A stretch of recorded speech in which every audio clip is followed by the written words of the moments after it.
Place a piece of filter paper on top of the beaker. Using the dropper provided, add 3 drops of concentrated sulfuric acid onto the piece of filter paper.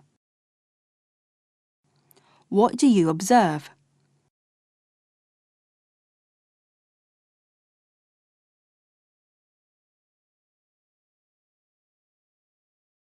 Examine the chicken feet provided. What do you observe? Fill a beaker to half full with concentrated sodium hydroxide solution with care.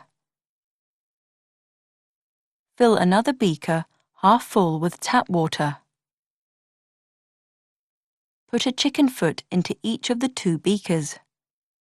Leave the 2 beakers to stand overnight in a fume cupboard.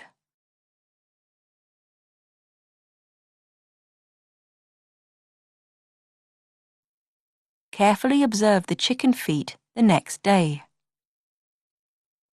What do you observe? Stir the contents in both beakers gently with a glass rod. Poke the chicken feet with the rod. What do you observe?